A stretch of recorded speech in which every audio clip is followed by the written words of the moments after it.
Sir first కథ sir చాలా different అని చెప్పాను కదా, నేను చాలా టఫ్ ఉండే. నాకు టఫ్ యాక్టింగ్ ఇట్లా మనం రెగ్యులర్ లైఫ్లో చేసేదానికంటే లేనిది చేయడం నాకు ఎక్కువ ఇంట్రెస్ట్. సో నేను అట్లా కథ వల్ల చేశాను. So I want add one more thing. ఈ కథ అనుకున్నప్పుడు మీకు పిచ్ డెక్స్ చేస్తాం కదా కథ గురించి. 2018 or 19 we started pitch deck. అందులో ప్రియా అన్న క్యారెక్టర్కి వైష్ణవి చైతన్య, నేను అప్పుడులో అమ్మాయి ఫోటో ఒక ఎల్లో డ్రెస్లో, మీరు అప్పుడు కొత్త ఇంట్లోకి మారేరో దిగారు. ఏమో ఇన్స్టాలో నేను స్క్రీన్ షాట్ తీసి ఆ ఫోటో పెట్టా. I don't take names, but చాలామంది ఎందుకు యూట్యూబరు అవసరం ఈ క్యారెక్టర్కి. So this is so coincidental. ఆ అమ్మాయి ఎదిగి అరే వైష్ణవి చైతన్య కావాలన్న స్టేజ్కి వచ్చింది. ఆ పిచ్ డెక్లో అన్నీ మారినాయి అమ్మాయి తప్ప. వైష్ణవ్ గారు ఇంకొకటి క్రష్, ఫస్ట్ క్రష్ ఉందా లేదా? Honest dare. Ram Pothineni first crush.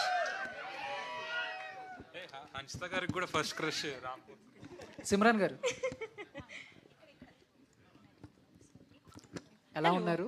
ఎలా ఉన్నాను? బాగున్నాను. మీరు ఎలా ఉన్నారు? నేను చాలా బాగున్నాను. మీరు నిజంగానే చాలా చాయ్ బాగున్నారు. బనానా ఆతా మీకు నాకొచ్చు నీకొచ్చా? కాదు, సో అంటే పోస్టర్లో చూసుకుంటే చాలా వరకు రెడ్ హార్ట్. సో ఇప్పుడు మీ కాస్ట్యూమ్ కూడా చాలా హాట్గా రెడ్. సో ఏంటి ఇండైరెక్ట్గా మాకేమైనా హింట్ ఇస్తున్నారా? నిజం చెప్పాలంటే నేను ఇది ప్లాన్ చేయలేదండి. కోఇన్సిడెన్స్గా అయింది. నేను నా వార్డ్రోబ్కి వెళ్ళి ఓ ఇది బాగుంది ఇది వేసుకోవచ్చు అని తీసాను. నేను ఆలోచించి కూడా లేదు. ఇప్పుడు స్టేజ్లో వచ్చి మీరు చెప్తున్నారు కాబట్టి, అండ్ దట్స్ వెన్ నాకు రియలైజేషన్ హిట్ అయింది. కానీ నేను ప్లాన్ చేయలేదండి. ఐ థింక్ మీరు ఫస్ట్ టైం ఒక హర్రర్ జోనర్లో యాక్ట్ చేస్తున్నారు. అవును. సో అంటే చిన్నప్పటి నుంచి మనం చాలా హర్రర్ మూవీస్